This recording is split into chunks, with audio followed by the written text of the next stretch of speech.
कुछ ईरानी ज़ाहिर कहते हम करबला गए तो 40 के दिन थे, हर बंदा कह रहा था आप हमारे घर आए, हमारे घर आए। कहते हमें जल्दी करबला पहुंचना था, हम नहीं रुके। एक छोटा सा गांव था बीच में, एक बूढ़ा 75 साल का, उसने आकर हमारे कदम पकड़ लिए। इतनी शिद्दत से रो रहा था, लग ये रहा था अगर इसकी दावत को कबूल न किया कहीं इसे यहीं पे सख्त तारी ना हो जाए।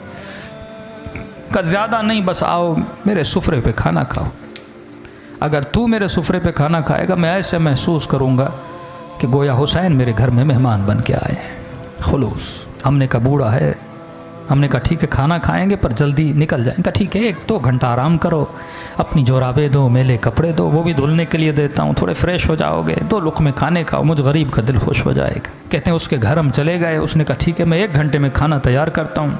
हम थोड़ा कमर सीधी करके बैठ गए। उस बूढ़े के घर की दीवार के ऊपर एक पेंटिंग लगी थी। पेंटिंग थोड़ी अजीब थी जिसने हमें अपनी तरफ खींचा। हमने क्या देखा, उस पेंटिंग पे एक ताबूत है, मैयत है अंदर, उस ताबूत के साथ में कब्र है खुदी हुई।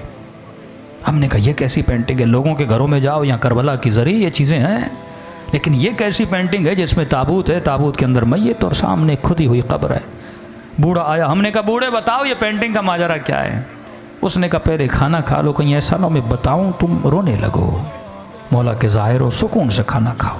इसरार किया कर नहीं, खाना खाओ।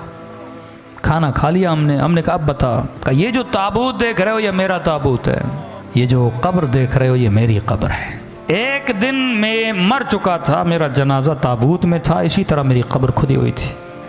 आज जो मैं तुम्हारे सामने जिंदा हूं ना, ये हुसैन की दुआ का नतीजा है।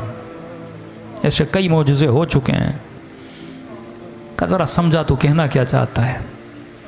का मेरे पूरे गांव वाले से पूछो कि ये बूढ़ा जिसके घर हमने खाना खाया है इसका माजी कैसा था, तो सारे गांव वाले गवाही देंगे हमारे गांव में इससे बड़ा कोई फासिक नहीं था।